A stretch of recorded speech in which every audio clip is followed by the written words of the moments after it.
We interrupt your regularly scheduled programming to bring you some breaking news. There's been reports all over the area of something crazy going on, something big. People's homes, their minds even, are being taken over by something called, what is it they're calling it? They're calling it Bad Movie Debate. What up, nerds? It's me, Jacob Babb, for Bad Movie Debate, here to do a kind of relevant episode of a debate. We got the Odyssey coming out very soon, and my boy Chris over here, say what up. What up? Perfect. Was like, we should talk about Troy with Brad Pitt. Great movie. We'll see. We'll get there. Because the Odyssey is coming out, and correct me if I'm wrong, because you're more of a classic, especially Greek mythology guy than I am. The Odyssey is like a sequel to the Iliad. So the Odyssey takes place after the Iliad, right? Because it's Odysseus who's Correct. there during the Iliad, because Sean Bean was playing him. In Troy. The way the Iliad ends is the Greeks go home, the Trojans leave. Yeah, or Trojans escape or flee they from Troy. Flee. Yeah. Right, they exodus. Check out the Aeneid. That also comes after this. So you have the Iliad, and that goes into the Odyssey. The Odyssey is the story of how Odysseus gets home. Notice he's the only one who lives. Yeah. Yeah, and it takes him... That's a key point. And it takes him 20 plus years, right? Yeah, well, we might go into this, but they say 10 years is the length of time for the Odyssey. Okay. And then they say, 10 years is the length of time for the Iliad, and then 10 more years for the Odyssey. So his whole journey is 20 years. So he's gone from home for 20 years. So they say. Right. So they say, but it's like... Time. I have a feeling they went... how I'm trying to tell a story. It's 10 years. Yeah. 10 years. Okay, everybody, 10 years. Fair. I think that's valid. But yeah, so we're going to talk about Troy with Brad Pitt and a bunch of other people who I did not remember was in this movie until they showed up, and I was like, holy shit, there's that guy. Or that woman and stuff, which is super fun. But first, as always, for this genre, for our top 5, to get our pedigree and give ourselves some backing on, I can talk about this movie and make good points. We went with mythology, and not specifically Greek mythology movies, but any kind of mythology movies, mythologic movies based on mythology, just to kind of open the potential list of movies and stuff. Yeah. So what do you got? Top 5. Well, first off, did we define mythology? Sure. Mythology versus like folklore, because like why isn't Rumpelstiltskin, why isn't Shrek in this? And the answer is because mythology is an explanation of a culture as to how something is in the current state of affairs. So how the earth came to be, how why the sky is blue, why there's clouds, things like that. One of my favorite Greek mythology, can't tell you the details of the names except for Hades, but the one why winter is a thing. It's because he takes a woman, her mom gets sad, and then it's really cold for a really long time, but then they make a deal where the daughter has to come back during winter, and then mom's sad, and that's why it's winter and stuff. Like exactly. I remember that. Like that one's cool. That's a good one. Mythology explains why something is. Yeah. So first one I wanted to start off with just being fully transparent. This is a category of movies or a category of movies where there is not a lot of good stuff. There's actually a lot of bad. Yeah, no, for sure. But, like I don't have this one on mine, but like Jason and the Argonauts from back in the day. It was a pivotal movie for the time because of how it was made and stuff. Even for the time, it was just an okay movie. Right. You know what I mean? But it's a fun watch. Yeah. So I actually put on for my list, number 5. Okay. I put Helen of Troy, and that's the 1956 edition. Oh, okay. I've never seen it, but when I was scrolling, I recognized it. Yeah. This is one of those ones where it's like, you know what? It's almost 50 years before this movie comes out. Yeah. There's a lot of movies in between, like the 81 Clash of the Titans. Yeah. Not as impressive. Yeah. It's not as impressive. I've seen that one. That one's tough. It's a lot of like claymation and miniatures, and that's cool. But they did that 30 years after what they did in the 1951 show, 1951 Helen of Troy. Yeah, it's just like, hey, they went hard for what little they had, and they made a movie that still holds up today. Yeah, exactly. So I'll leave it with that. And the mythology tie-in obviously is it's the story of the Iliad. It's Helen. Yeah, it's the same story we're about to discuss. All right, next one coming in at number 4, The Mummy. Which one? All of them.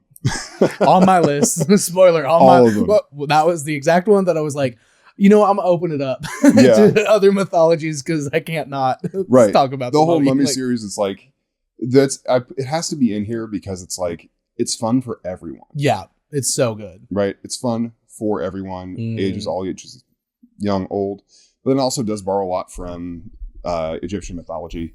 And that is not my area of expertise. No, but it's pretty. I used to know it a little bit, but that was a long time ago. Yeah, but it is fascinating and it's really cool. And that movie rocks. And they're making another one.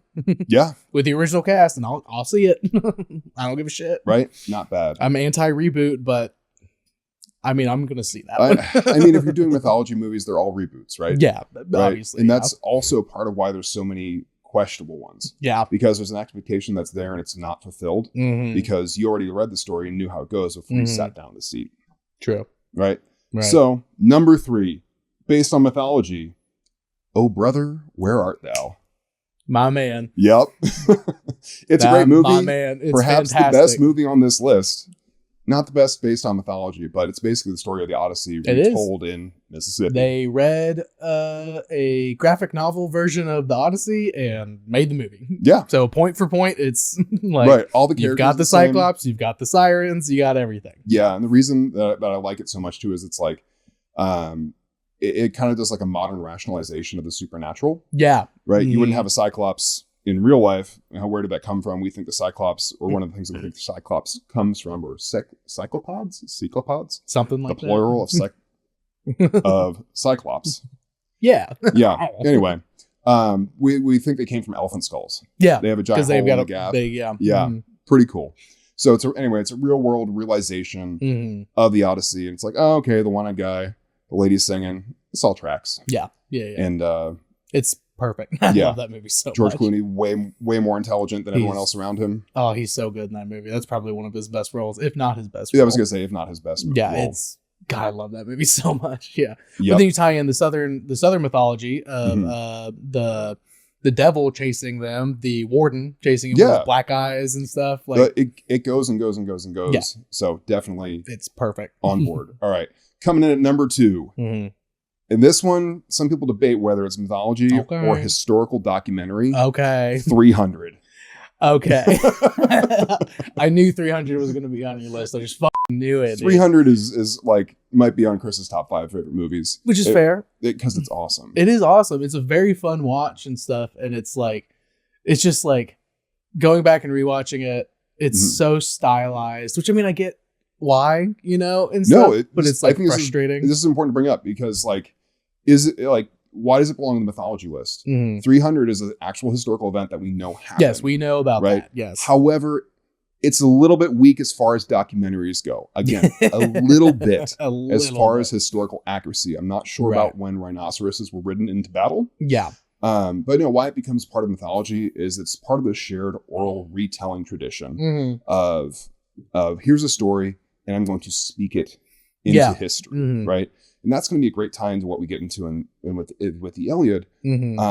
But what people don't realize about 300 is you're not watching what happened in Thermopylae. You're watching the illustration of the story that is being told. Yeah, because it starts with a guy telling what happened. And stuff. Yeah, which makes it mythology. Is it also Sean Bean?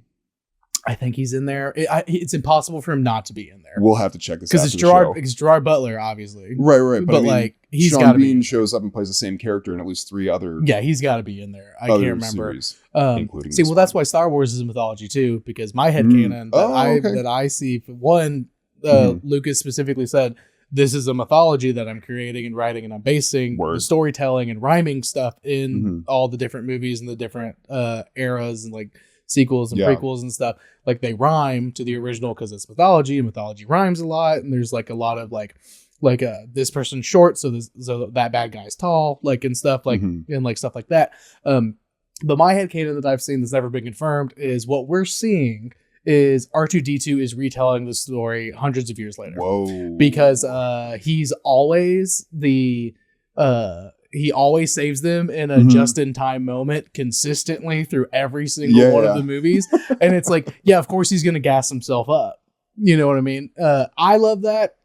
the veracity of that, I don't know. But the fact that it's mythology, and Lucas has said it is mythology that I'm trying to do here. When the AI gets so smart that it talks about itself. Yeah, that it's like that. It's like, and then because the first time he comes up in the story is he fixes something on a ship. He's the only one who survives getting hit while he's out there fixing the ship, and then he goes back in, and like linearly, like that's the first time. Story. Exactly. But continue.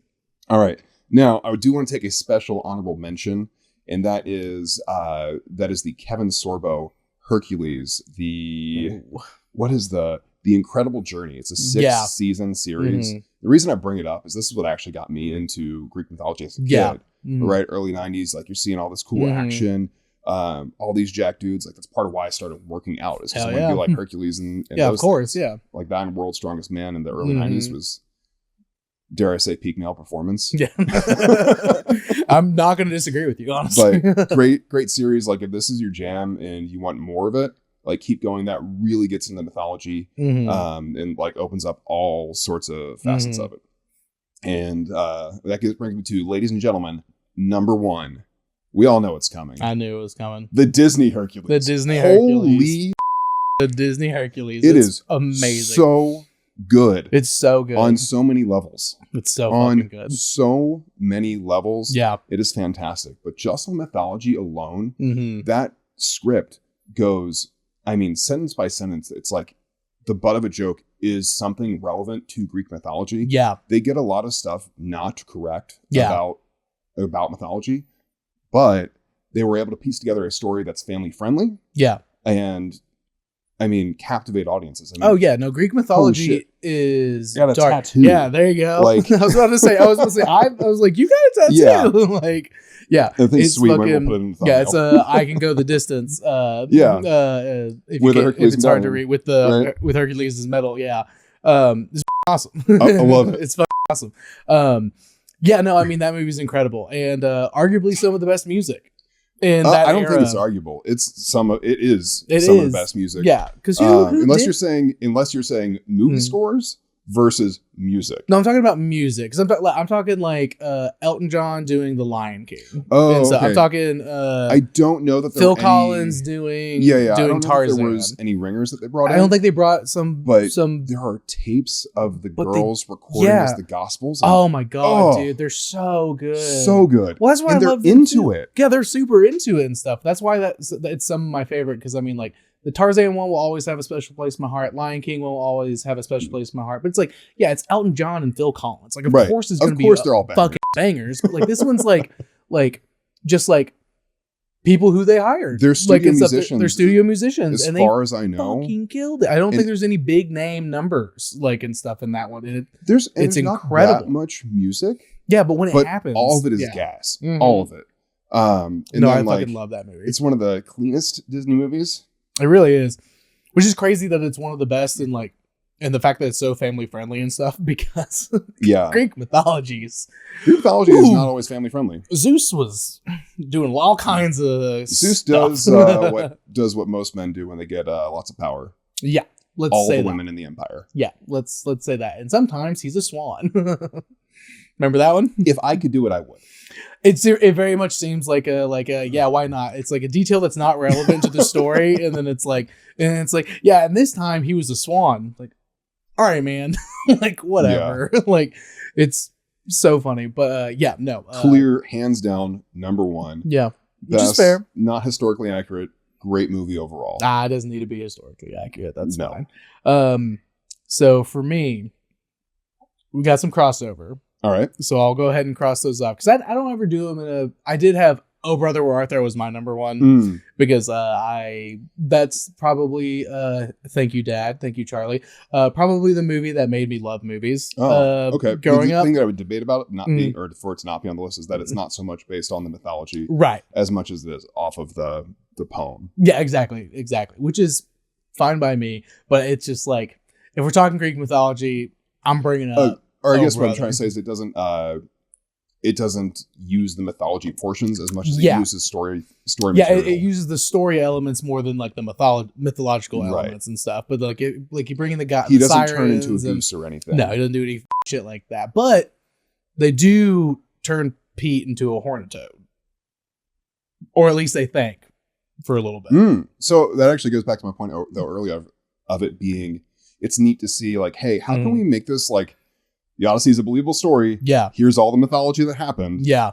And it's like, if you exaggerate the one-eyed guy on a train, it's a Cyclops. You exaggerate him turning into a horny toad. Like, see, that's funny because that's not what happens, but the fact that they believe that someone got turned into an animal. Yeah, you get like it's perfect. It's perfect, and it hits all those beats while still being set in the real world and stuff. And the music and stuff, amazing. And just like the general vibe of like the South and stuff, like and stuff, just like. Just it's so good. And then you get the why can't I think of his name? The musician, the guitarist. You're not gonna get Robert Johnson. There we go. Robert Johnson. I was like why can't I think of his name? Come up with that one. You get more of that Southern mythology mix in there too, and they blend it so perfectly and everything with like the devil and then Robert Johnson and stuff like. And you get all that great music. So that's my number one as it's related. I said Hercules 2. As well, because obviously, how could you not? And I said The Mummy.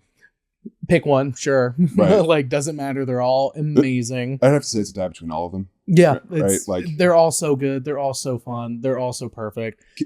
Consistently good though throughout the series too. It's not like one is the best, 2 is the second best, 3 is best. Yeah, because Scorpion King. Stop. I know people with Scorpion King are like whatever, but it's still a fun ride. Like whatever, like it's fine. And then also just through an airplane. Yeah, exactly. If you want to lock in, Scorpion King is perfect for an airplane. And also just in the first one, especially everyone in those movies, especially the first one, every single person in that movie is just so hot. They're just all so attractive. Doesn't matter who you are. Every single person that's on screen, you're like, wow, that person's really attractive. Holy shit. But it doesn't take away from the movie. Excellent casting. Excellent casting. And then, so my two outliers are different from you. So The Green Knight, A24's Green Knight with Dev Patel. That came out in like 21? Yeah, give or take. Something like that. Good. Very recent. Phenomenal. Dev Patel is a phenomenal actor. It's the Green Knight, Sir Gawain, the Green Knight. Yeah. So it's Arthurian mythology. So that's what I was going to say is like, does the Arthur stuff come into mythology? I debated on that because I wanted to bring up Robin Hood Men in Tights. See, Robin Hood Men in Tights is also a good one. But that movie's awesome, but it's folklore. See, Robin Hood I would say is more folklore. There's no divine explanation. But like, because like it's people always refer to the Arthurian mythology as the Arthur legend and stuff. So it's like this weird quasi in the middle kind of thing from like what I know about it and stuff. But it's also no one knows if King Arthur was real. So it is also like mythological in that sense and stuff, because it's like we don't know for sure that any of these people, they're just like, oh, on the island of Avalon, like he's there and stuff. Haven't been he was here and stuff. That's the lake where he found the sword. No way to prove it. We haven't so it is like myth and legend. One I was going to bring up in that same light was Monty Python, The Holy Grail. See, and I saw that one on a couple lists, and I was like, that movie does slap. That movie does really slap. And the musical, what's the musical? I think it's just Spamalot. That's what Spamalot. Yeah, Spamalot's fantastic. It's also fantastic. Yeah. I've not been lucky enough to see Spamalot, but I've heard it's like if you like Monty Python, if you like Holy Grail, you're gonna. If your community theater is putting it on, go watch it. Yeah, I will. I hope I'm pretty sure they've done it here a few times. It's a popular one that gets done because it's fun. It's just an easy, fun one to do. Yeah. And then so this one's a little bit more wooey woo and is like, it's not really based on it, but the title and the pivotal crux of like why the magic starts happening. And it's Guillermo del Toro, Pan's Labyrinth, because that's the Greek god Pan that she comes across and stuff, and it brings her into a mythological world to escape the war in Spain. But isn't that like a Shakespeare adaptation or something? So I think it's because Midsummer Night's Dream is where Pan, Puck, Pan, like all titties and stuff, and stuff like satyrs. that. Yeah. But it is the Greek god Pan, like by definition, that's who that fawn is supposed to be and stuff. And also, that movie's just so good and stuff. And it relates. It helps her. She escapes into a mythological world to escape the horrors of what's happening and stuff like in this world. And I think it does a really good job with that when was the last time you saw that movie? Nick and I were talking about this the other day. I don't know that I've seen it. Oh, like I can see the images in my head of like the cast and like and you can see like the Guillermo del Toro-esque like fawn creature that is creepy. The god. Yeah. You Nick and I were talking about it the other day. We're all gonna rewatch it and stuff because we'd both seen it in like high school or like a little bit before high school and stuff, and we're like, yeah, whatever, it's okay, like and stuff, and then saw it both independently, like watched it again recently, and we're like, holy shit, this is one of the best like recently as in the past like 5 years, and we're like, oh my god, I was too young to really understand like how crazy this movie is. So you coming in like at this age, like like being like an over 30-year-old person who's lived life and stuff, you'll be like, holy shit. I love when you watch a movie that you liked as a kid 10 years ago. 20 years ago for me, I guess, at this point. No, I mean, 20 years. 20 years getting there. Yeah.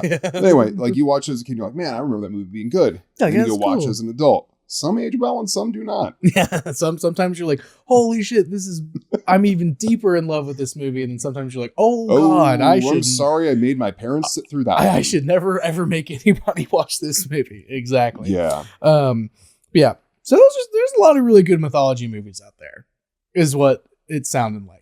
Or there's probably more bad ones. There's a lot of ones worth watching, and like a sprinkle of really good ones. Because again, we had three. We said three of the same movies. I can't believe you didn't mention 300. Is that because you had it in historical documentaries? Yeah. Yeah. Sure. Right up there with Pocahontas, right? Ooh. Yeah. Just the music from Pocahontas. Fantastic music. If we're going to talk about that. Yeah. Whole other podcast. Whole other episode. Let's get some quotes. All right. Let's get to these scores. So Rotten Tomatoes, 53 from the critics, which I think is wrong. I think it sounds about right. I think it sounds about right personally. But the popcorn meter, which is the audience score, nowadays, they changed it recently, 74, which I think totally tracks. Yeah. I think 53 to 74 in that way completely tracks for this movie after watching it again for the first time in God knows how long. Yeah, I mean, stuff. Like, I know I said it's a great movie at the beginning of the podcast. 300 is a little bit better. Right. Yeah. And we can talk about a little more historically accurate. Yeah. For sure. We could talk about too, like what it compares to. And because I think that's also important is like when it came out and like side by side, how does it compare to other movies? Because this was 2004, I believe. Like, so early aughts. So like to remember, 2001, you get the Fellowship of the Rings. So it's like when you go back through and you watch this and you go, okay, well, this is what we saw in 2004, 2005, I think is Troy. Yeah, 2004 or 5. One of those two. It's after the Fellowship of the Rings. So like that's the standard. God, that's crazy. Right? And it's like once you compare it to that, it's like, okay. It's really crazy thinking that Sean Bean was in Fellowship and then did this movie. Well, I mean, he died. Sorry, if you haven't seen The Lord of the Rings, if you don't know, if you've never seen a movie with Sean Bean in it, or a TV show with Sean Bean in it, right, he's gonna die. One season of Game of Thrones. Yeah, God, the best season of Game of Thrones. Oh, honestly, I know. Honestly, we've talked about this. I had a long discussion with somebody today about Game of Thrones and how it fell out. A coworker, she was like, "Chill," and I was like, "No, I'm so mad about it." But again, that's different. Whole other podcast. Okay, so then IMDb. So traditionally, IMDb, almost every single movie I've done, no matter how beloved, or like, yeah, we all know this is ass. It's because this is users. Usually critics don't go out of their way to put it on IMDb and stuff. Like Rotten Tomatoes gets their scores because they're just pulling it all from like the official publication, like wherever, newspaper or journal or whatever and stuff. It's usually always between 6 and 7. 6 and 7 out of 10. Yeah. 7.3, almost exactly percentage-wise to the popcorn meter on Rotten Tomatoes, which is, I've never seen such a close popcorn meter to IMDb. Got it wrong. I mean, the critics apparently. I don't know. I've never seen that. Experts. Like the so-called experts. Whenever it jumps past 7 or goes below 6, I'm always like, whoa, that's weird. But the fact that it's basically 7.4 to 7.3. Like spot on. Yeah, that's I've never seen that. And then Letterboxd 3.5 out of 5. Yeah, so Letterboxd still right there. You know Letterboxd? You know what Letterboxd is? It's the new hip way to track your movies and your scores and stuff like that. Well, I used to do Metacritic. You remember Metacritic? No. No. Okay. No. So Letterboxd. I remember MySpace. I remember Facebook. I remember those things. Thank you very much. I never had a MySpace. I wasn't cool enough. I had a MySpace. I wasn't cool enough, but I still had one. Still have one. It was bad. I'll tell you that. But yeah, 3.5 out of 5 on that one. Which I thought it would have been more like 2.5.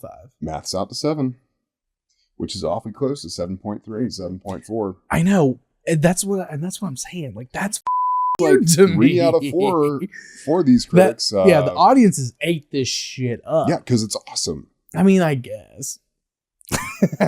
Did you watch the movie? Yeah, I watched it last night, and it's a long movie, I'll tell you that. It is long. Even with watching like the first like 30, 45 minutes the other night, I was like, I still have so much more to go when I finished it up last night. Okay, so now let's get into the good quote, bad quote. From critics, the experts, the so-called experts, as you said.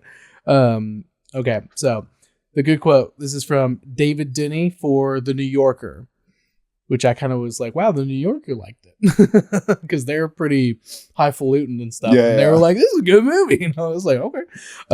So David Denny says, quote, harsh, serious, and both exhilarating and tragic. The right tonal combination for Homer, end quote.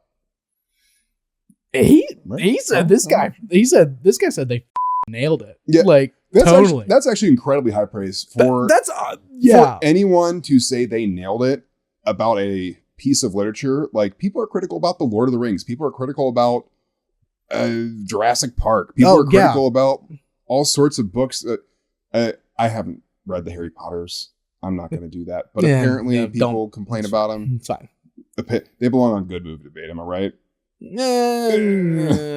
don't need to give her any more money. Moving on. We don't give her any more money. High praise for a classic. Yeah. That's insane. That I was genuinely like, wow, holy shit. I think he just saw the scene. He might have just watched the scenes where Brad Pitt takes his armor off. Maybe.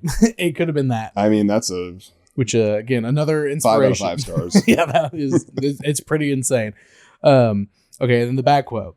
Thought this one was fun. Jonathan Romney for The Independent UK. And the New Yorker was high and tight, right? Like, yeah, exactly. Exactly. Two highfalutin, highfalutin pieces of news. So this he says, quote, wooden horse, wooden acting, wouldn't bother if I were you, end quote.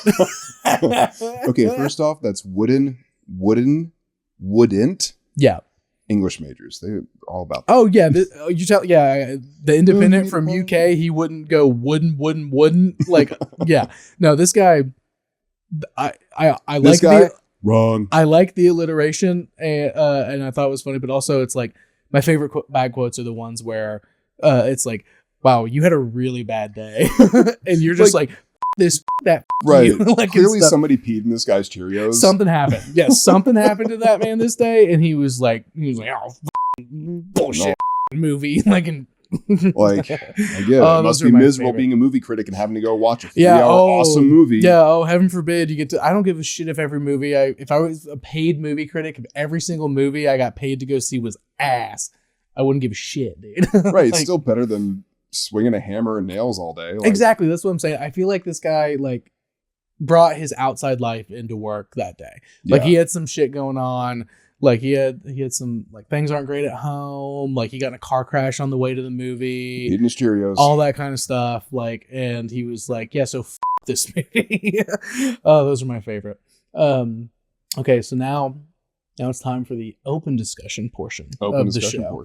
And I'm gonna throw you for a loop, as I like to do when I remember to do it. I forget to do it sometimes.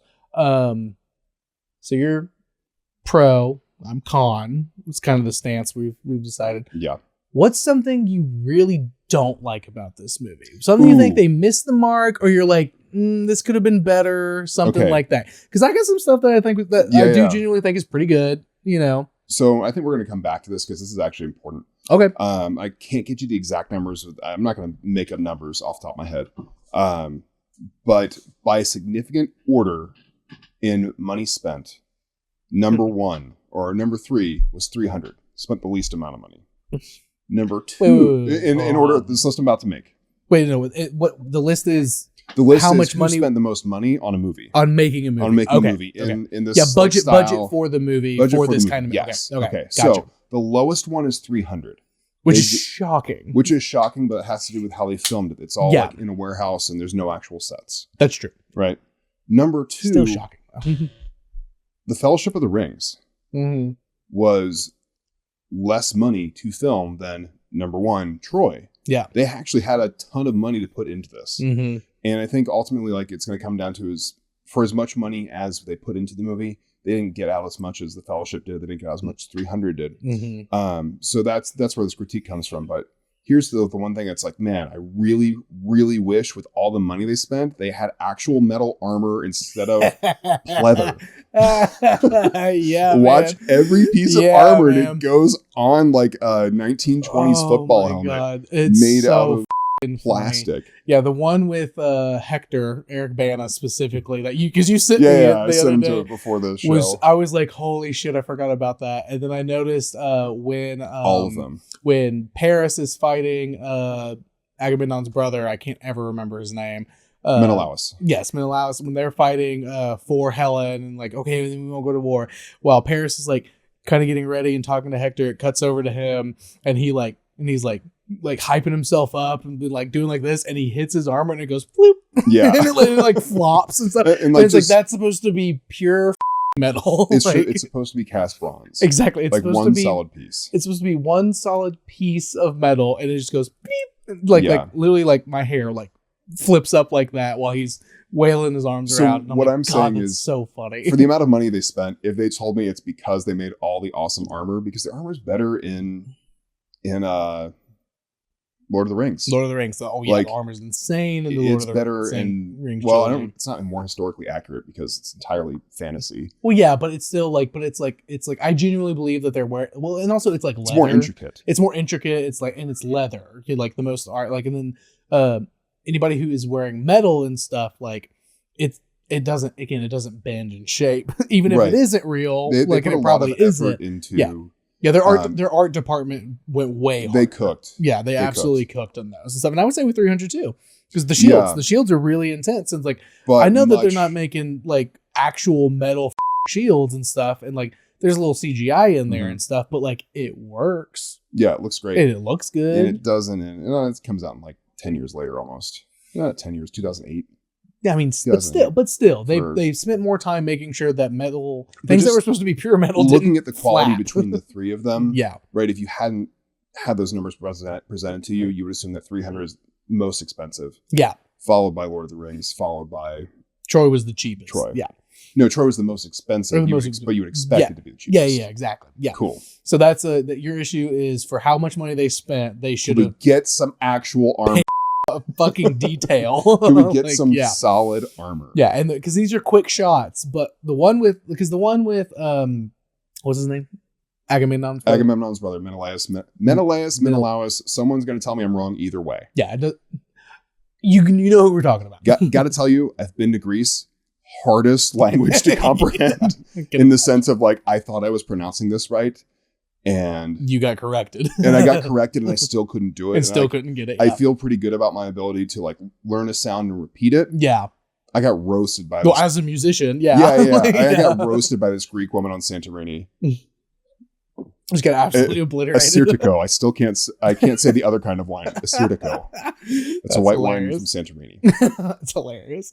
But yeah, roasted. Like the one with him is a quick shot, and it's like okay, could be easily missed. But the one with Hector is in a very serious moment in the movie. Given the named characters, yes, metal, right? I understand. Like, they did spend a ton of money on extras and making these scenes as big as possible. Yeah. So I understand giving the 400, 500 extras you have plastic armor, but like, yeah, that's fine. Probably could have given it to Achilles. Yeah, probably could have given it to Hector. If they have a real name. If they have a real name character, or at least a fight scene. Or a fight scene that's close up. Yeah. Because like when Hector kills Ajax, he's barely wearing any armor. And so because Ajax is just huge. He also stabs him right through the stomach, I think. He does, twice.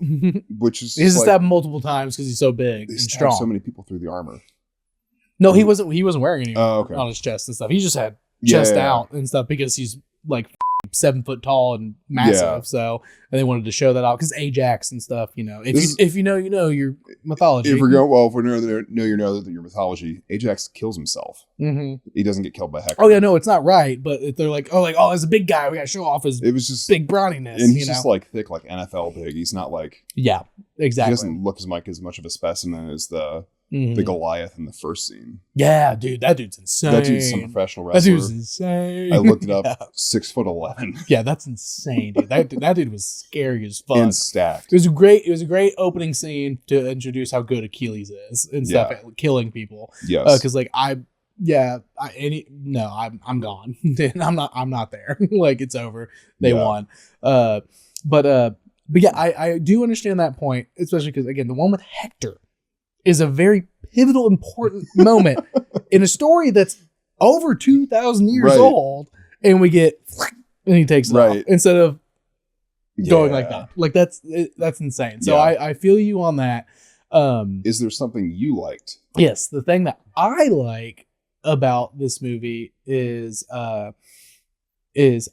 where all that money went instead, which was the cast. I was pleasantly surprised. I forgot, and I've seen so much more stuff and like have connections with like a lot more actors and actresses and stuff. Where I was like, I can't remember. Like I forgot Orlando Bloom was in this movie. Yeah, it was like holy shit. Was in the middle. It had to be in the middle of the Lord of the Rings because this came out in 2000. This was 4, right? So he must have just wrapped up with. Which is wild because he's so much better in the Lord of the Rings. He's so much better. Well, it's a better script, like to be honest. All right, before we keep making any comparisons to the Lord of the Rings and 300, or excuse me, Lord of the Rings and Troy, I just want to say two points. Number one, timelines. Right. They're not equivocable. Of course. So Troy takes place in a few days in the movie, but the actual story takes over the course of 10 years. Yeah. The Fellowship of the Rings, or the whole series of Lord of the Rings, actually. Whole Lord of the Rings, yeah.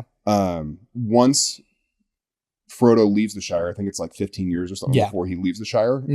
But once he leaves the Shire, the story takes 6 months. Yeah. It's very quick. Yeah. So you're trying to, they did in 3 movies, 3 4-hour movies. Yeah. They did 6 months, whereas they did 10 years in 1 3-hour movie. Yeah, which is fair. Well, I'm saying it's not a fair comparison to keep saying like. No, sure. Right. There's a lot. No, I get that. Number 2, but there's also 3 giant books that are written down versus some story that a drunk guy told me in a 12 or in like a 900 BC. Yeah. Inn. Yeah, right. And somebody wrote it down. Somebody decided to write it down at some point. Yeah. So there's just not as much material to draw from. No, for sure, and I understand that. In terms of scripts and stuff, but again, when you're adapting stuff, you know, like, there's a little bit like in that regard. I guess what I'm saying is like I'm pretty sure Tolkien came up with some of the text. Oh, for sure. Right. And then like Peter Jackson kind of like helps it along. Yeah. Whereas Troy, they're like, we're just fishing for dialogue. Yeah, we're just gonna have to figure this out. Like this is action focused, not trying to keep up with the book. Yeah, which is fair. Yeah. So Orlando Bloom's in it. Diane Kruger as Helen. I was like, oh my god, national treasure. I was like, oh my god, one of my first huge crushes and stuff. I was like, holy shit. That was like good casting. She's gorgeous. That's awesome. And then you got Sean Bean in there. Forgot him. Boromir, Ned Stark. Yeah, same guy. Exactly. The guy who plays, I can't remember the actor's name, Agamemnon. But like the actor, he's in one of my favorite low-key horror movies, more modern, like low-key horror movies and stuff. And I was like, holy shit. He's also in a bunch of other stuff, but that's where I really loved him. And then you got the guy who plays Agamemnon's brother. I can't Menelaus Lewis. That is I'm so sorry that I can't remember his name, but he's in a lot of really good. He's in Bruges and stuff with Colin Firth and stuff. He also plays, and I'm sorry to pull this, but he's Mad Eye Moody in the Harry Potter movies and stuff. But like, point is, he's a phenomenal actor and stuff. Eric Bana, like, I mean, I knew he was in it, obviously, and then obviously Brad Pitt. Yeah, I was gonna say this is also peak Brad Pitt. This is Brad Pitt. So I think this movie got Brad Pitt in his contract year. Like in the NFL, you play for 4 years, you're underpaid as a top performing rookie, and then you go sign that big multi-million-dollar deal. Oh yeah, I think that's what Brad Pitt did for I think Troy. this and Fight Club. Well, wasn't Fight Club before it? It was, but that's what I'm saying. This and Fight Club, they were like, oh, he got some range, and so now he can be like, I won't touch a script unless you're gonna promise me I'm gonna get at least this much, but and stuff. And it was like a significant. His character was much more developed though in Fight Club. Of course. So what I'm saying is he got paid in Troy for the work he did in Fight Club. Yeah, exactly. And just being the hottest man in the early 2000s. And they were like, well, he has a bunch of short, spiky hair, and he's kind of a in Fight Club. Put a leather helmet on him. Now let's rip him up a little bit. Yep. Give him some long blonde hair and have him be sensitive but tough and stuff, and see how the ladies like that. And I will say his physique is much better in Troy than it is in Fight Club. Oh, he's like skinny strong in Fight Club. Yeah, I mean, he is he really looks like he kind of reminds me of like David Beckham, like a soccer player. Yeah. He's like he's got some pecs, he's got some abs and stuff. His arms are a little lacking. He's got decent arms. Like they're decent, but like not in Fight Club. Like that's what like. Well, like he's like they're decent, but in Troy, he's much more. He looks like in Fight Club, like he's been doing P90X, on repeat, right? Like what you thought you were gonna get out of P90X is Brad Pitt, exactly. In Fight Club, but then he like threw in a couple scoops of protein powder and lifted some daggone weights. And exactly. He started lifting and hitting his protein goal. He looks really good. Yeah, he looks really good without. I don't think he's on any drugs or anything like that. This role, probably not. I wouldn't think so. I would call him out if he did, but I think he's natural in this movie, and I think that's actually awesome. Yeah, no, he looks fantastic in this movie. And then the last one, like, holy shit. I'm gonna double check it, but I believe the woman he falls in love with, Priestess, Rose something. Rose Prine. That is Rose Prine, right? Okay, I wanted to double check because I was like, what the? I was like, is that Rose Prine right there? That's basically the nun for Apollo. And stuff. I was like, is that Rose Prine? I was like, I love Rose Prine. She's so good. Yeah. Like, and so I was just blown away, and like, so again, it's the kind of the like, well, they had rubber helmets. Because they paid all again, like at the time, like this was early for Rose Prine and stuff, and like a lot of stuff. But like, but again, you got two people who are in Lord of the Rings in there. That's crazy. And Brad Pitt, a bunch of these characters, who's like killing it at this time. A bunch of these guys are now in Lord of the Rings. Like Priam's hand, I'll call him. There's some like redheaded headish dude. Mm-hmm. He is in Game of Thrones. He's one of the. I want to say he's at the wall in season 1. Yeah, he's one of the Night's Watch. Yep, absolutely. Can't think of Night's Watch. Either of his characters' names. No, couldn't tell you. But same dude. But yeah, exactly. Like I don't know. They just the cast was stacked. But I think this movie demonstrated that like that Game of Thrones was right or Star Wars was right. Get the low quality, get the unknown actors, and to spend that cash elsewhere. Exactly, spend that cash elsewhere because that's why I love. That's why I really like the sequels and stuff because like I'll be honest real quick and stuff. Like, who the fuck was Daisy Ridley? Who the fuck was John Boyega? And who the fuck was Oscar Isaac? Like and stuff. Like Oscar Isaac had done like Ex Machina and stuff and stuff. But like Daisy Ridley and John Boyega, I had never heard of them. And so Oscar Isaac, I was like, the new Star Wars, and the newer ones, the ones we don't speak of. No, the ones that I like to speak of because I think they're good. Because like bad movie debate. Because I'm like, holy shit. These actors are really good. the scripts had some stuff. So, there were some issues there for sure. Like I can go back and forth. Podcast. Yeah, whole other episode and stuff. But like their acting was really good. And then they went on to do a lot of other really good things and stuff. Yeah. Like Oscar Isaac's he's in fucking Guillermo del Toro Frankenstein. Like Kylo Ren is in everything. And Adam Driver, dude. And everything he's in is incredible, including his SNL shit. Like he's hilarious. He does comedy well. He does comedy so well. Rah. Yeah, Marine. Yeah, exactly. Like that's what I'm saying. He said, "All right, well, I'm gonna go be an actor now," and he gets some fucking Star Wars. Like, I love that shit. I love that shit. But for this one, they were definitely like, let's just throw money at faces that people know. Let's throw money at the cast and that'll sell. And and then we'll get some real people to do the backdrop people and stuff. Oh, they did they did lives like on-site shoots. Yeah, no, everything is very practical. I think there was only a couple of moments, which I couldn't tell you what they were right now, that were like, oh, that's some visual effects magic, like helping push stuff, like all the ships and stuff. It's like, yeah, that's visual effect. Like, of course, they're not gonna make 200 Greek ships and stuff. They made enough though that I'm impressed. But they had enough, like when they did the close-ups, when Achilles was like, where they're like, oh, that one with the black flag, like the black sail and stuff, and then you cut to Achilles being like, yeah, fuck those guys, we're gonna go and stuff. Like they made enough, they did a really good job with location and visual effects and stuff, and I think the casting was great. But to kind of swing it back into I'm on the negative and stuff. Again, you already kind of touched on it. The amount of dialogue that they had to work with and stuff, and the dialogue they had to like make those dramatic scenes and stuff. It's like, you're a really good actor. I do not like the words that are coming out of your mouth because they're not really working for me. Right? And that is why they'll never remember your name.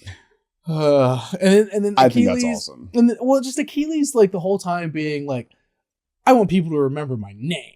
I want people to remember my name and stuff. Like the whole time, I was like, all right, like I get it. He's like, I want to be a legend. But that's what this is about. I know, but it also felt like he was kind of like self-aware that he was in a story. He's like, the only one. He's the only one, but it was like, he's when you Google Troy the movie 2004, he's the poster. He's the one on the poster. He doesn't break down the fourth wall. He's like living in the third person. Exactly. He's like, I know that I'm in a story and I want to be in a story and I want people to say my name for millennia. Yeah. And stuff. And it's like, it's like the first couple times, sure. But now you got Rose Prime you're trying to take care of and stuff. Don't talk to her about it. We'll come back to this. We'll come back to this. Don't talk to her about it. No, don't come back to it. What? Okay. So reasons why I think this movie is good, right? I think the big thing is, I mean, yes, it does take a piece of classical literature and expand upon it and put it on a screen. Like it does a great job. Like if you're a high school teacher who's done or doing some class on the Odyssey or some of the Iliad, and you cover it, you can certainly make like, hey, I'm the substitute teacher project because we're going to put on the Iliad. Yeah. Or we're going to put on Troy. And you're going to tell me the discrepancies between the Iliad. Like, that's your assignment while I'm gone. And, like, it's pretty darn close. Yeah. Like, it's got the 20 that gets you 80. Yeah. Right? But I think the bigger thing that really makes this a valuable piece or a valuable movie that has a valuable story and a valuable lesson, right? Like, what's some big picture thing that we can take away from this? Yeah. Right? It's about the pursuit of glory. Right. Every character in this story is driven to achieve glory in some way, right? Achilles is very much, he wants to achieve it through combat. He is perfection in the battlefield. He is known as this great warrior, and he wants to be remembered as that through history. He dies. Agamemnon wants to be known as, he wants to rule all over. He wants to create glory through conquering. And through leveraging the power or through leveraging the hands of others and abusing those underneath him to make it happen. Yeah, and be a huge douche. Right? Dies. Right? In a way that's awesome. Yeah. Which, incorrect me, I'm sorry to interrupt you, is that how that goes down in the Iliad? He returns home and his wife kills him. Okay, that makes more sense. Shouldn't have been gone for 10 years. But yeah, I mean, that's what happens when you step out for 10 years. Like, shit's gonna happen. Where were you? Yeah, Dead. exactly. Like, no, but he also sacrifices his daughter in order to get passage across the sea. Mm-hmm. I believe he sacrifices it to Neptune, god of sea, or Poseidon in Greek mythology. But yeah, don't get it twisted. Yeah, we know it gets a little bit twisted. But also notice main character, brother, where art thou? Ulysses, the Roman version of Odysseus. Yeah, it's awesome. Yeah. So Agamemnon dies. Hector, he's choosing to pursue glory through duty. Yeah. And duty for his country. Yes, he is for the cause. And I actually find him very interesting because he actually represents the character who doesn't want to fight. Yes. He is very much, hey, I've been through this evil before. Yeah. I don't want to see this again. He's basically like the Iraq war veteran who's like, yeah, I've been on 4 deployments. I'm done with this. Yeah. I'm not trying to do this again. I'm so sad. Yeah. And then you have Paris who wants the spoils of glory. Yeah. He wants the spoils of glory, but he's not willing to achieve it himself. No, God, no. The way he crawls back to Hector. Yep. And stuff. I'm like, come on, man. Sneaks in and steals another man's girl. Yeah. Like, and then also, but then that night when Helen is like tending to his wounds and stuff, he's like, You think I'm a coward? And it's like, yeah, dude, because you are. Because you talk to a hype game and be like, it'll be a one-on-one, dude, and everything's gonna be fine. And then as soon as you start getting your ass kicked, you ran. Like, of course she's gonna think you're. She's like, no, I love you still. And it's like, yeah, I'm like love, like. Menelaus wants to achieve glory through revenge. Through revenge in this moment, yeah. Specifically. Also dies. Who lives? It's the one who thinks about things, the one who thinks them through. It's Odysseus. Mm-hmm. He is the one who looks at the world from a whole and says, hey, this might not be something I want to be a part of. Perhaps we can think of this a different way. And this is pretty interesting because in 1200, for those who are keeping track, 1200 BC or BCE is the estimated time that Troy fell. Yeah. This is an actual historical place, and we do know where Turkey. We do know that Troy existed now, because that was like a controversy for a long time. We know where Troy is. Right, because it was full legend mythology for like a long time, but sometime in the past like decade or so, they were like, actually, this might be where this was. Right? There's remnants of what is now known as Troy 7A, I think, is how they look, as how they explain this. That's VII in Roman numerals. Right.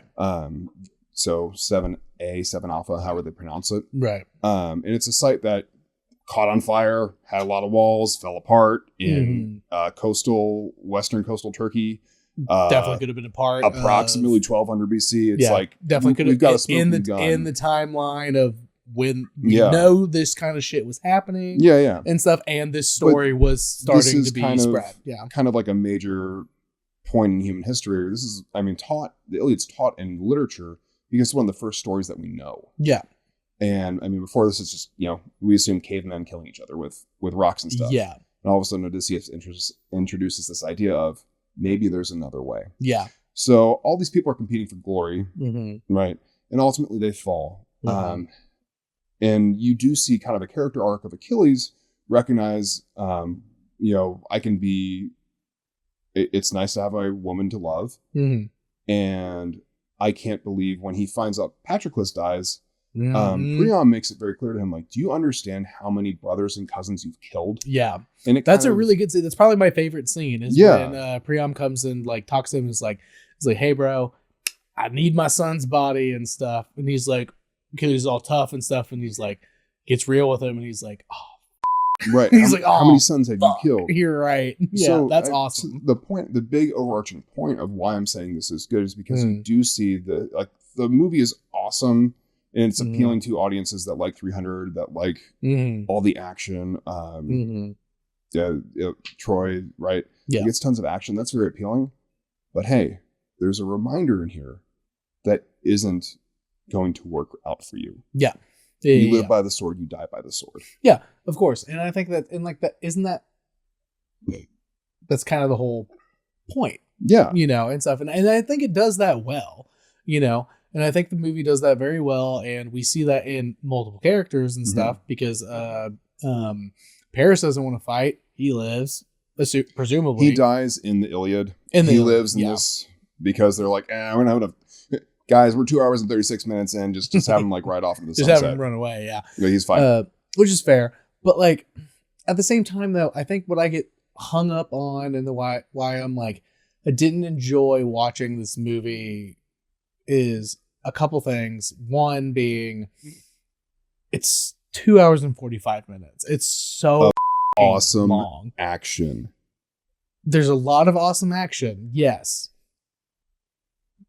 But for how much action there is, there's a lot of that really tough dialogue. Yeah. When Agamemnon is yelling at Achilles, and when Hector is talking to his wife, when Paris and Helen are has talking. no significance other than like, well, I'm pretty. I'm gonna go over to Turkey. Exactly, and so we're gonna spend like she's like, oh, I'm gonna run away. They paid Diane Kruger, and she has no lines after she gets to Troy. The last thing she says that is at the very end, she's talking to Paris, and she's like, "Come with me," and stuff. But then, like 45 minutes before that, the last thing she says, the last thing we hear her say, is she talks to Hector when he catches her trying to like run away to be like, well, all this war is about to happen because of me. And they have that scene and stuff. But I think it's a good 30 to 45 minutes later until we're at the end of the movie. And then she talks to Paris again. They could have made some tie-in that was like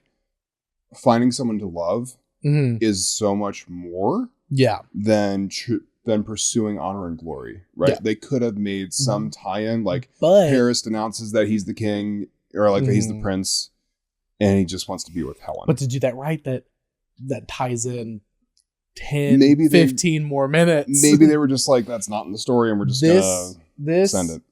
I think this would have been better as a 3-part series. It's 2 books, bro. They can't.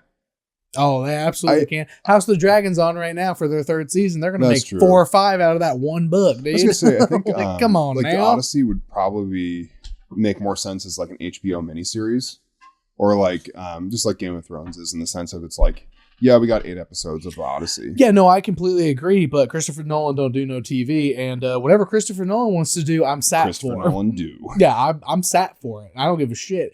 At this, I'm bitching about how long this classic Greek mythology movie is. If I found out, and it's not, but if I found out like, oh yeah, this is Christopher Nolan's Odyssey director's cut is 4 hours long, I'd be like, yeah, I'm watching that. I would. I'm watching that in theaters. In theaters, I would watch that. Like, yeah, absolutely, I'm watching. Given the opportunity, sure. Yeah, absolutely. But again, that's Christopher Nolan. Also, speaking of Game of Thrones, do you know who wrote this movie? Oh, I was going to say, Christopher Nolan was actually, they wanted to direct it initially. Oh, God. And he was still tied up with something at the time. I can't 2004. Can't think of what it was. Beginning of Batman? Because he might have not wanted to hop on this because Batman is coming up. Yeah, Batman Begins is coming up. Before. I can't remember what it was offhand. I can't remember what he would have done then because Memento would have been earlier. I don't know. Put it down in the comment section. Yeah, if you know, let us if you know, please. But yeah, you know who? Speaking of Game of Thrones, you know who wrote this movie? Who? David Benioff. Same guy. One of the D&D that was the showrunners of Game of Thrones and stuff. And I was like, and again, it's one of those things. It's like, again, if it was a 3-part series. It probably would have killed. You probably couldn't have gotten all the actors to commit and stuff. But like again, they could have done the Star Wars thing and gotten some like more no-name people who were like coming up in the industry and had like some pedigree to like do stuff. And I think you could have really, really, really done it well. Now, that being said, again, Christopher Nolan, The Odyssey, you got Robert Pattinson, you got Zendaya in there, you got Tom Holland, you got Matt Damon in there. Like I'm sad. Like I think he's gonna be able to do it all right. Just want to acknowledge Matt Damon, puppet Team America. Oh yeah, got amazing. His face melted when they were making the puppets, and they just decided, you know what? We're just giving him a speech impediment. So that's why and Team America's always just for no other reason. No other reason than they were like, yeah, exactly. And I hope I think Matt Damon is cool enough that he'd be like, okay, that's funny. I think he loves it. I think he thinks it's awesome. Right. Again, I don't know, but like, I think he thinks it's awesome.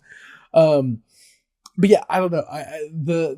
Where I get really bogged down in the bad dialogue in those scenes and stuff. And look, it's also trying to, but watch it's a precursor Troy, to Game of Thrones when they don't have the material to pull from, and David Pennioff has to pull shit out of his ass. I think he learned a lot from this. I think he learned a lot. And then what happened in Game of Thrones? They got past the books, and it ran out of material. And the dialogue got real bad, just like the overall plot and stuff. Like I didn't know until it like ended. It was like directed by, I think his name's like Wolfgang something, and I was like not sure who that is, but okay. And then it was written by David Pennioff, and I was like, of course it was, of course it was, because these intimate dialogue scenes should have been different and should have been better, but we don't have the intimate dialogue scenes because it's a poem and there's not a lot of dialogue in the original text. Authors. Yeah, so it's like, and I'm like, it makes it all added up, you know.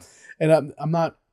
My whole point is that this guy wrote the movie, so I hate it because of what he did to Game of Thrones and stuff. But it made sense because I truly like hand to God, whatever, like did not know he wrote the movie until the credits were rolling. Speaking of credits, Avatar, Braveheart, Land Before Times, Titanic, Enemy at the Gates. What do these all have in common with Troy? I don't know. The first couple things you said was like James Cameron. True. for Titanic, and Avatar. Yeah. I don't think he did Braveheart. No. They all have music by James Horner. Oh. So it's all the same composer. So the music was. Oh yeah, the score was fine. I had no issue. I'm gonna give it a B plus, A minus. Keep in mind, I'm a man with 2 degrees in music. Yeah, like music. This is my thing. Yeah. He was just talking about talking with my wife Julia about this before about it. It's like, who works for our local symphony. Yeah, we're nerds. We're both music nerds, but it's a bunch of like Shostakovich, and like all of Land Before Times is Prokofiev. Yeah. Like it's great Russian composers. No, it's fantastic music. Copied. It's great. No, the score never bothered me and stuff. And there are definitely movies that I've talked about on here where like, I don't know if we even get into them, where I'm like, the score is just really not working for what's going on right now. The score I was all in for, like the battle scene scores and stuff. Like, 'cause the battle scenes were really good. Like all the battle scenes, the way they were shot, the way they were choreographed, whether it was an intimate one-on-one or it was the large-scale stuff, was all really well done, and I appreciated that. It was, and it's ahead of its time, right? Like if you're talking about, like that's the other thing. It's like, look, at the end of the day, I think this movie's action is good. Yes. You can get by. Like John Wick proves that you can do stunts, minimal dialogue, and you'll be fine. Exactly. And Troy kind of tried to follow, or kind of ended up in that category, and they should have leaned harder into it probably. Exactly. That's my thing. That's my thing. Is like with John Wick, there's very little dialogue, but it was written that way. Like it was written that way. They tried to introduce dialogue so you could have these love stories and stuff. They appealed to too big of an audience because they had too many producers. There are these Troy. Love scenes, like there are these romance scenes. The whole story happens because of love and stuff, and like because Paris takes Helen and stuff, the face that launched 1,000 ships and stuff. So like that's there, and it's also like there's we get Achilles and Prius or whatever Prius and stuff. Rose, whatever her name is. Yeah, Rose Prime. We get to them and stuff, and it's like I get what we're trying to do here because we're trying to like humanize this killing something machine that needed more time to unfold in like a 3-part series, exactly, and stuff. Like, if they had done, they could have done 3.5 hours over 3 episodes, all over an hour long. We could have gotten a lot more build up with Paris and Helen. Yeah, because it's just like he shows up in her room and it's like, you're not supposed to be here. That's not what you said yesterday. Wait, they already banged? Yeah, that's not what you said last night. And, and the night before that, making out, and then the next day they're on the boat, and Hector's like, "Why the f is she here? Like, what the f is happening?" Such a major problem. Yeah, exactly. This is a huge problem. We're like, let's say that happens, and we're 20 minutes into this movie. Maybe 20 minutes into this movie. Yeah, exactly. So like could have been expanded. Exactly, and it's like, but also, I'm not going to sit there and watch a shot for shot the poem, right? Because It's just that's a like a visual novel video game where you're just like watching something happen, and there's no dialogue options because there's hardly any dialogue. It's like, but I'm not gonna sit there and watch that for an hour. But the action in this film, the action's really good. I mean, like, for real, it's straight up there with Lord of the Rings. It is. It's really good. It's really well done. All the archery stuff. All the archery sucks. No, it's good. Straight ass. Bows don't move like that. And dear Lord, Orlando Bloom. No, they don't. Orlando Bloom, look at me.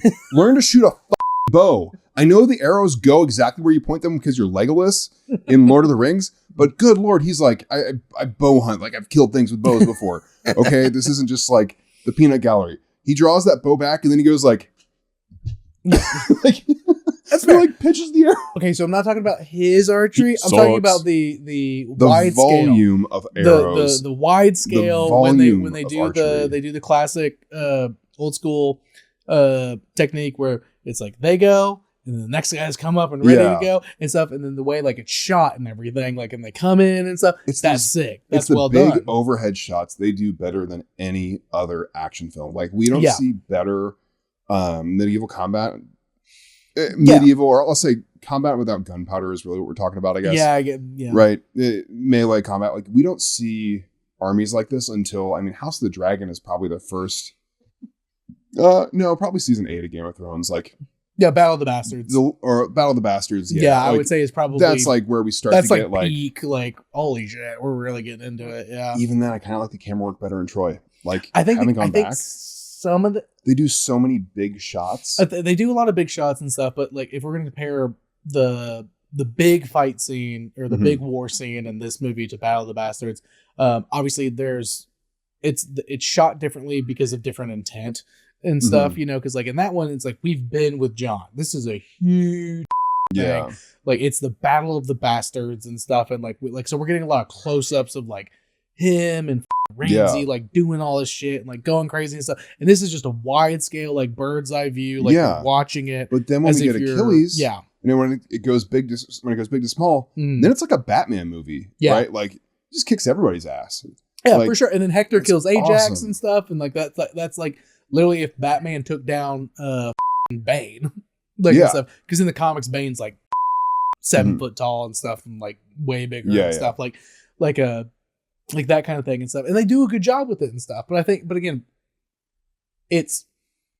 we know more about John because we've had all this history with him and stuff. So like, so they can hold those moments where it's like one-on-one and stuff, and you care more. And so, and again, that's the whole intent of like where we are in the story kind of thing. The audience has had a lot more working up to the Battle of the Bastards. Exactly. And I feel like, I'm just talking from a cinematic, like, this is a hot take. The big action, like, combat scenes, I think they're better than Braveheart, which hurts me to say. Whoa. Yeah. You good? I'm going to have to go back and check, but like. You sure you're drinking root beer right now? I'm drinking bad movie debate. There you go. Because that's like, that might be the craziest thing I've ever heard you say. Like, man, like, because Braveheart has some Braveheart's awesome. Yeah, Braveheart's battle awesome. scenes and stuff. Except for that guy in the background who's clearly wearing a modern day watch. Have you seen that? Eggs? No. There's I've seen that before. I don't know if it's 100% true, but I see it every once in a while where they're like, oh yeah, there's a guy wearing a watch like mine. Like, yeah. Like, I'm saying, like, the film work, the angles that we see, like, I think the cinematography is arguably better. I would have to go back and watch a highlight reel because it's like, I don't think there's as many big battles actually in Braveheart as there are. Oh, they're not to the scale. They're not to that scale. And that's what I'm talking about. Yeah. Like, it's cool. Like, you see good, like, there's good stuff happening in Braveheart. Like, there's good action in Lord of the Rings, but like, Troy is like Helm's Deep the entire movie. Yeah. That's kind of the whole point, right? And then you have the ships in. It's like, oh yeah. No, I mean, that's fair. I'm not disagreeing with that by any means. I think the fight choreography, one-on-one, and the battle and like war choreography and like editing and pacing is really, really well done and stuff. Again, my problem is when you get bogged down in, it's a 2 hour and 45 minute long movie because half of the movie is that awesome battle shit. And then instead of slimming down we have to have people care about these characters.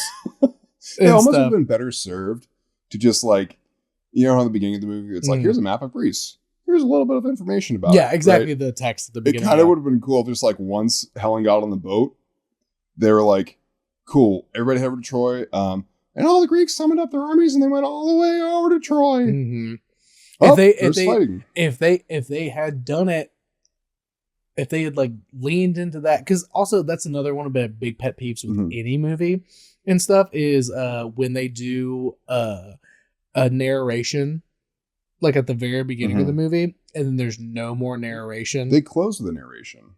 Yeah, but like I don't think it's great to bookend.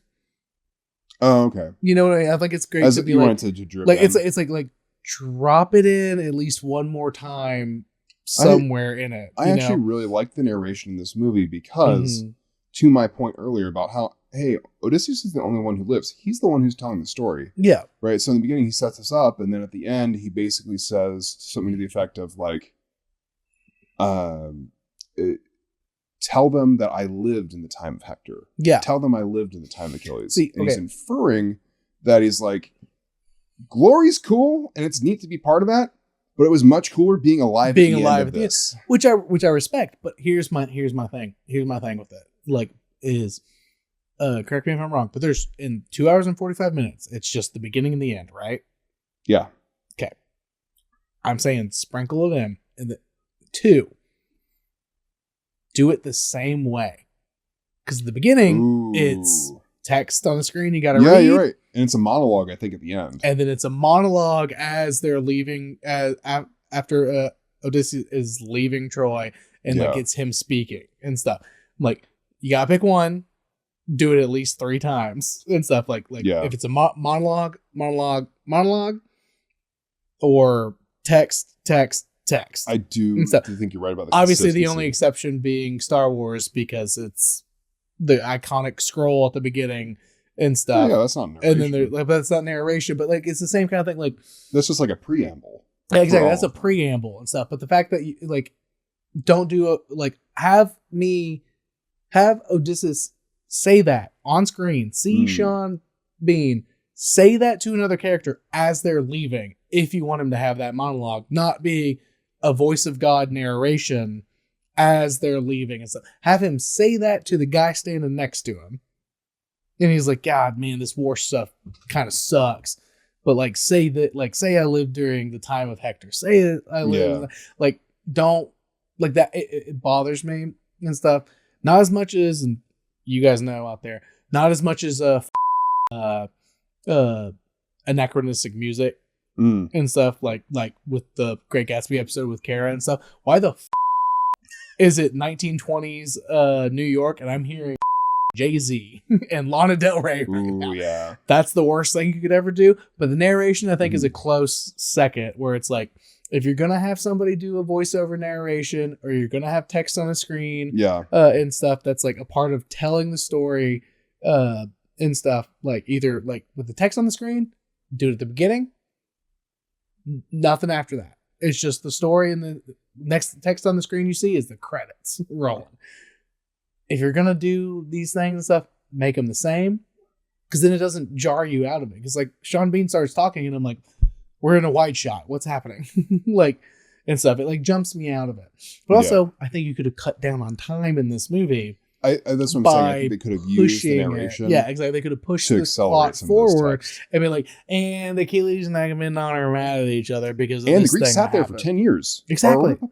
You mean 12 days. Right. Yeah. Because of a funeral and stuff. Like, it's like, it would have got exhausting. Yeah, but like, it's a long ass movie, and all that shit, all that bad dialogue, and these scenes. Again, dialogue said by phenomenal actors who I love and appreciate and stuff. And I know, and I get that they had to be, they assumed that people have never read or heard of the Iliad. I think they have to, because I mean, they have to. You're telling a story so they can make more money by getting people more interested. Well, not even that. It's just like, you have to do the story justice if you're going to tell it. Right. So it's like, you got to set it up, and it's like, not everyone not everyone's a nerd and got all that. Yeah. Got all that down. I also just want to be clear, I studied the Iliad at 3 different points in my academic career. I think 7th grade, somewhere in high school, somewhere in college. I got a C in every class. Right. Yeah, exactly. About it. Exactly. But like, it's obviously, it's 2026 and we're literally talking about this story that's 3,000 years old and stuff. And we still remember his name. Which is cool. And I get that and I respect that. But I just like, it just bothers me when it's like, let's spend most of our time doing all this awesome battle stuff, but then let's do the same amount of time doing these interpersonal relationship moments that we're just going to pull out of our ass. And we're going to, the first thing that we write down. They either need to trim them up. Yeah. Or just dial them. Or dial it down. Or make a whole nother series. Make a series and stuff. Yeah. Again. No idea what's going to happen with the Odyssey. It might be the exact same. You know what? I think we're going to get... So if we're making... I guess we've put this one to rest, yeah. I think we know where we stand. Yeah. I think I definitely think this movie's worth watching. Yeah. And it's definitely worth watching before you go see the Odyssey. Yes. Like, so you're someone who's sitting here... that. You're someone who's sitting here going, hey, I really want to see the Odyssey. You should watch this before. You should watch this movie if you're not going to sit there and read the Iliad. This is a really good one to watch on an airplane. That's exactly 2 hours and 36 minutes. Yeah, exactly. Yeah. And if you fall asleep during like right in the middle where there's not a lot of action and stuff, you're not going to miss a thing. Right. And you'll be fine. Right. I'm going to say I'm going to concede and say this is a good movie because as long as it was and as frustrated I got, I did enjoy it more than I didn't. Mm-hmm. So yeah, you win. Boom. But to That's that what point. I'm talking about. But to that point, there's more action. I mean, like you're here for the action, right? It's like no one shows up at Buffalo Wild Wings for high quality food. They show up for beer and wings. Wings and football, yeah. Right? If you order a burger at Buffalo Wild Wings, why the are you right? there? If you're disappointed about the steak you ordered at Buffalo Wild Wings, go home. Yeah, don't be there. Right? Like, don't be there. That's not what this is for. Go for the action. If you're mad that they ran out of ranch or it's not spicy enough for you, that's fine. Yeah, there's only 3 wing sauces. Amateurs. Yeah. Predictions for the Odyssey, since we're talking about it coming up. I think you're going to see a lot more realization of the supernatural. Yes. In this, and that was one thing. That was one thing that I was like the gods and stuff entirely removed. They were not there at all. And again, correct me if I'm wrong, but they're like way more heavy-handed in the original poem and stuff. Like, are. And that kind of bothered, like, because they kept talking about him and being obsessed with it. You'd have to introduce another 12 characters, which is that are very established. Make it a 3-part series, but right. This could have been or 8 episodes in a season. And y'all know me. I love me some supernatural and shit like that. So, but there's not so much supernatural as much as there just is the influence of the gods. Yeah, it's not like there's not dragons and no, it's just the influence of the gods. But like, I wanted to physically see one of them show up and stuff like at some point because they're so much more influential in the original poem and stuff. Right. In the original, they're very much dictating the tides of war. So like we said, Agamemnon sacrifices his daughter so that he can sail across the sea to Troy. And I get why they probably cut that out because that's a lot. Too many characters. That's a lot. Yeah. We're just like, I'm going to kill my daughter now. It's like, okay, that's a lot. Like for a PG-13 movie in 2004, that's a lot. Probably. So right. And nobody can afford 8 episodes of Brad Pitt.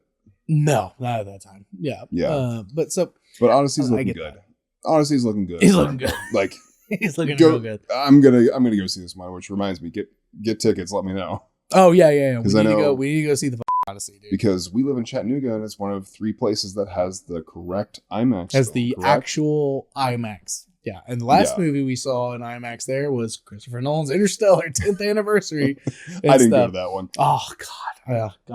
I can't do it. So sorry that you missed it. No, I'm not. I'm Why? glad I didn't go. Can't do Interstellar, man. Why? Whole opening scene, like where it's like, hey, everything on the planet's dry and dead. It's way too real. It's like 2050 at this point. It feels too real. Yeah, like too unreal. I don't care about the quantum physics. It lost my attention. Oh, the fact that Matthew McConaughey's character, his dad, John Bigelow's character, his dad or his father-in-law is us.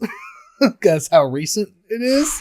Yeah, exactly. That makes you upset? No, it doesn't make me so much upset as again the Dust Bowl. Like, man, it was really weird having a Chattanooga heat wave last week. Now imagine that heat wave starts in March. Yeah. That's the kind of shit where it's like, man, I lose sleep over that. And then I don't need to know about that quantum physics nonsense. So have you ever seen that? Yeah. Okay. So, but here's my thing is when they announced that Christopher Nolan was doing the Odyssey, I saw a lot of people say this, and then I also had the thought that I was like, oh, it's going to be amazing because he's already done the Odyssey. Interstellar is basically just sci-fi Odyssey. Yeah. He already understands the pacing. Overarching pacing and theme of a man going on a journey away from his family. Going on a wait for it Odyssey. To do the right thing. Yeah. And then come back in his journey to come back home. He's already done the Odyssey. So I'm like, oh, he's going to do the Odyssey for real. Yeah, he's already done that shit. It's going to be amazing. you know, I'm all on it. I did also see something. So John Barenthal's in this movie. What's he in? The Punisher. The modern day Punisher and stuff. I think you cops clearly haven't read the comic books. Oh God, yeah, that's again a whole different podcast. I know who you're talking about. Every day, it's so funny. I have a lot of people who come into my work, and I'm like, you don't know anything. like that shirt you're wearing, you have no idea. That thin blue line and the Punisher. You got Stormtroopers and Rogue Squadron on. The same t-shirt, buddy. It's crazy. It's so funny. But he oh God, I can't remember what it was. Well, in every single movie or show that he's in, he always says a certain line that's I think it's you know what I'm talking about. He always says that in every single, and I think it was probably fake, but it was it's like John Barenthal confirms that he will definitely say, you know what I'm talking about in the Odyssey and stuff. And I was like, good. Same way Samuel L. Jackson says motherfucker and everything. Yeah, exactly. He was one of those guys. He can't say it in Star Wars, so it's on his lightsaber. Exactly. exactly. And I was like, I don't know if that's real, but that's really funny. Because I hope it's in the there's a language that they wrote for Star Wars, they have an alphabet. Oh yeah. Erebus. Erebus, there you go. Yeah, I'm pretty sure it's in that on the side of, or inscribed on the side of the blade. That's fucking awesome, dude. I would love to see John Barenthal if he says instead of saying, you know what I'm talking about, he says do you understand what I'm saying? If he says that, I'll be like, that's it. But yeah, just to wrap it up, I concede. This movie is definitely worth watching, especially right now before the Odyssey. Absolutely. It's very good. It'll give you all the backstory, more or less, in a way that's not having to read the Iliad. Yeah. If you don't want to read or listen to it or whatever. You're not going to watch this every Christmas or every time you get together with whoever. Right. Watch this whenever you're like, man, I really don't want to read the Iliad because it's long. Yeah, exactly. Because is long. I had thought about because right behind you, that blue book, I have the Iliad and the Odyssey in a fancy edition and stuff. And I was thinking about when you first brought it up, hey, we should do Troy and stuff because the Odyssey's coming out. I was like, oh yeah, shit, I should reread that. I picked it up and flipped through it and was like, I'm not going to read this. I'm not going to read this. There's a junior version of it called Black Ships Before Troy. Oh, yeah. I'm pretty sure that's what I did in 7th grade. Nice. In 7th grade, it was in a history class. But, yeah. But I mean, probably a much quicker read. Yeah, right? For sure. Yeah. Than the Iliad. And you want to read it. Part of, if you're someone who's trying to read the Iliad, it's the language is hard. Yeah. Because it's poetic Greek translations. Oh yeah. I mean, I can do Edgar Allan Poe and H.P. Lovecraft with their fancy. But it takes more effort than just reading something modern. Oh yeah, no, for sure. Yeah, but when it comes to ancient Greek poems and stuff, the language translations are pretty tough for me personally. But hey, it is what it is. Well, yeah, so that's the end of the episode. Chris has won. This movie is definitely worth watching. Even if you don't care about watching the Odyssey, this movie is still worth watching. Do you need to watch it before you go see the Odyssey? No. I'm not getting paid to talk about the Odyssey, by the way. And that is why they will never remember your name. Whatever, dude. If Christopher Nolan wants to give me money for promoting this movie I haven't even seen yet, please do. Please. I don't know a single person who hasn't been excited to see this movie, so I was excited to do this precursor, prequel, so to speak. Yeah, you'll spice up before the deliver. Yeah, exactly. But yeah, follow on social media, Bad Movie Debate Pod. Check out the links in the description for some discounts on some stuff. Share with your friends. Even if you hate it and want to make fun of me, share it anyway. That helps. I don't care. Roast us about what we got wrong about Greek mythology. Yeah, I would love in the comments below. I would love for a classics major or someone who works in the classics to tell us everything wrong with this movie or something like that. That would be awesome. That would be really, really cool. So go ham. I don't give a shit. Point is, this movie's all right. I'm not gonna say it's good. It's all right. It's worth watching. Go see the Odyssey. Christopher Nolan, you're welcome. I'm pushing this movie that he does not need my help pushing. And most importantly, thank you, Chris, for not only being here but suggesting this, because this was a really good idea. Because I'm sat for the Odyssey when it comes out for sure. And we need to offline after this talk about we're going the tickets. We're gonna get what day we want to go and what time and everything, because I'm trying to go to I'm an AMC A-lister, but I will pay full price to go to the aquarium because I want to see it you have to. We have to see this on the IMAX. I have to see it like that. We have to absolutely have to see it like that. All right, y'all. Well, until next time, got another episode coming out pretty soon. After this one, a brand new guest talking about a whole brand new, different, completely unrelated kind of a thing that'll be super fun, and I'm excited. I'm excited to do that one too. Goodbye for now.